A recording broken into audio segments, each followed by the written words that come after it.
Why and how has TikTok disrupted your agency's vision? Why do some agencies don't really have your best interest at heart anymore? And what can you do as an e-commerce brand in order to be wary of these things and tactics that you've probably been getting day to day in your DMs, emails, and whatnot?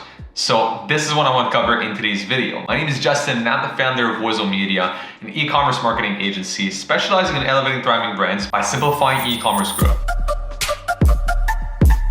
First thing is the gold rush. We've been seeing this immense gold rush over the last couple of months, especially over the last year. So 2022 has been this rush to now offering TikTok ads, and every single agency out there is now offering TikTok ads and then claiming they're marketing experts on the platform. So with that being said, we're also guilty of this. We started offering TikTok this year. Why? Because the demand is also there. Every single e-commerce brand is like, oh, there's this new ad channel now. I want to be on there. So the demand is increasing.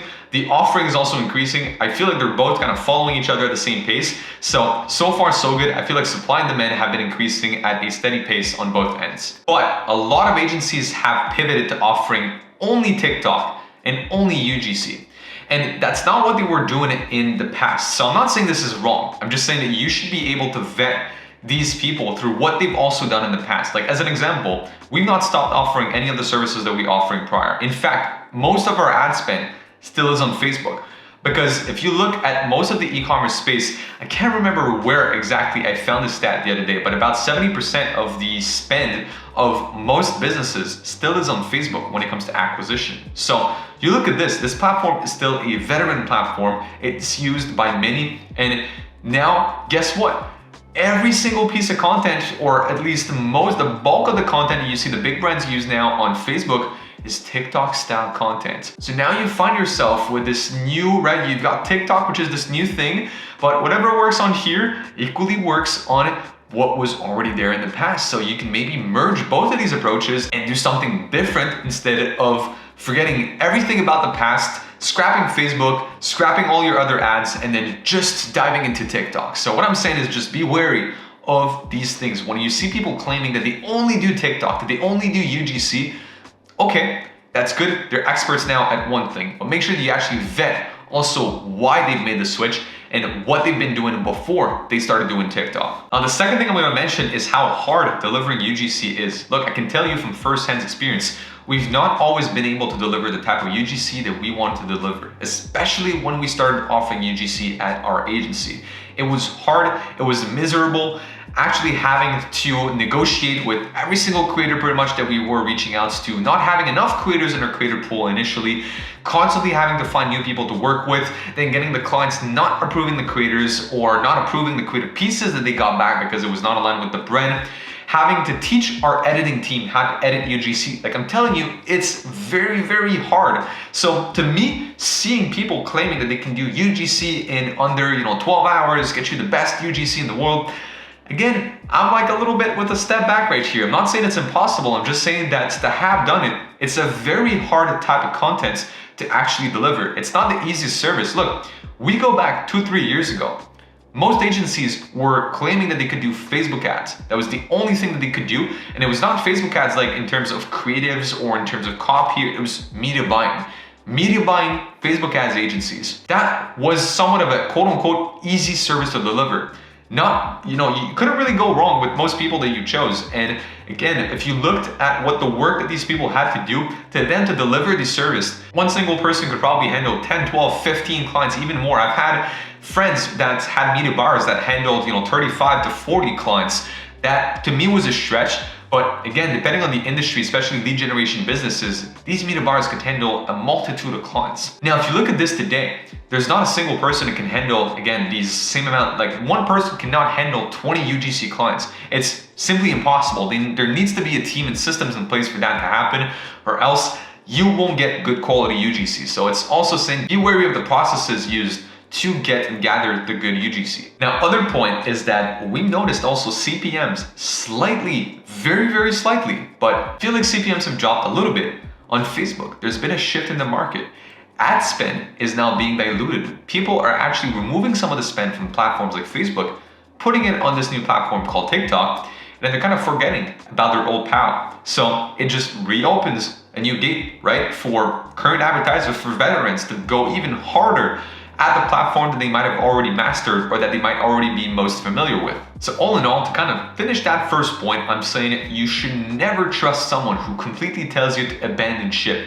I hate to see people bashing on one thing and telling you, stop doing this, you need to start doing that. That to me, or like completely stop doing, as an example, Facebook, which a lot of agencies are telling you, like, look, CPMs are going high, the platform is dead, like the user base is declining, like all these things are somewhat true, somewhat not. And it's the same that you could now start to say with TikTok. It's like CPMs are actually increasing with TikTok now. They're probably 3 times as high as they were a year ago. Every platform has their pros and cons. So what I'm saying is never abandon ship. Maybe you want to expand. For sure, expand all you want. Test, try new things. Same thing as a business. I'm always gonna be pro adding new services to the agency, seeing what works, killing what doesn't. Same thing as an e-commerce brand owner. You probably add new products, see what works, see what doesn't. Do the same with your ads. Try new ad strategies, try new platforms, but don't completely just abandon the ship when things start going a little bit south with platforms like Facebook. So now we're saying kind of what not to do. What should you do instead? So first of all, use both old and new methods. I mentioned it earlier that if you look at most of the big brands, the ad creatives that they now have on Facebook, about half, if not more, of their creative pool is UGC. And on top of their UGC, it might actually be UGC that they put in a square format with a banner on top and at the bottom. So they've repurposed UGC for a Facebook/Instagram native format. They also have their static images and stuff on Facebook, but they've integrated UGC into their pool. So they've merged some of the new with the old. And on the opposite, something that I've also talked in recent videos, TikTok has lower CPMs. So if we now start from the basis that TikTok has low CPMs and that also Facebook is now a good platform to use UGC, so where would it be logical for you to start doing ad testing? Do it on TikTok. Test ad angles. Test ad creatives on TikTok. If they work well, cool. You've saved yourself a couple bucks, and at scale, you've saved yourself thousands of dollars by getting on TikTok and testing on there, then uploading the winners to Facebook. And then what you could do is pivot your spend and again, add some more spend to TikTok, keep some on Facebook, keep some on Google, and just have a better omni-channel strategy.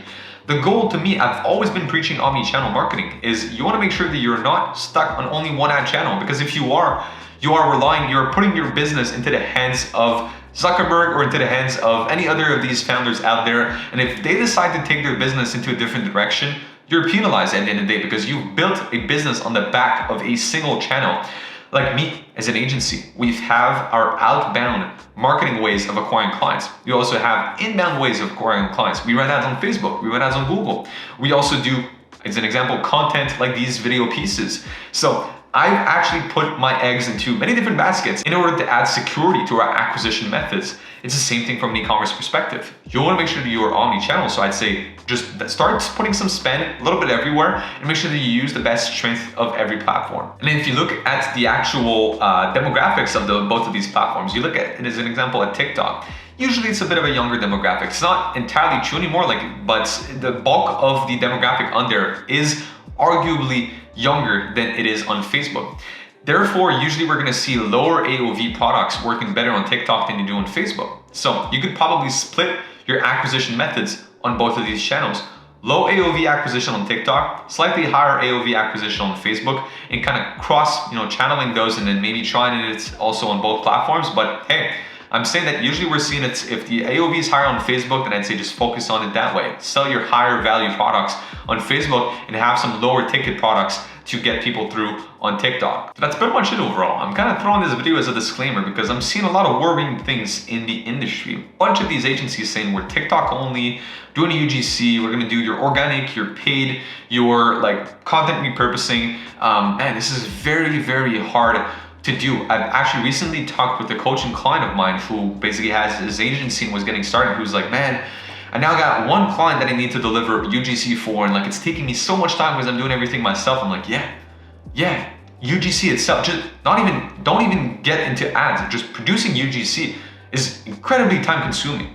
So if somebody's still in their beginning stages, I'd say absolutely don't get started with that. And if you're seeing beginning agencies saying, it's like one-man band agencies, and they're saying, we're gonna do all your UGC, everything, very unlikely you'll get good results. So just a bit of a disclaimer, be wary about that. With that being said, if you're an e-commerce store owner, a marketer, or again, somebody who's interested in the Facebook ads, TikTok ads space, I'd say join our free Facebook group in the description down below. You're one of the first to know about these new YouTube videos. Second of all, you also get access to our exclusive 25-minute training on Facebook ads and TikTok ads. And finally, any questions that you have that you want me to answer, you can drop in the group and I'll make sure to get back to you ASAP. Now, if you're watching this video and you're an e-commerce store owner making at least $50,000 a month with your brand, then I'd invite you to click also in the description below, but book in a very short demo call with myself. I'll be more than happy to meet you face to face and see if you're a good fit for one of our e-commerce marketing programs. On that note, make sure you check out other videos on the channel for some more useful e-commerce marketing tips. I'll see you guys in the next video.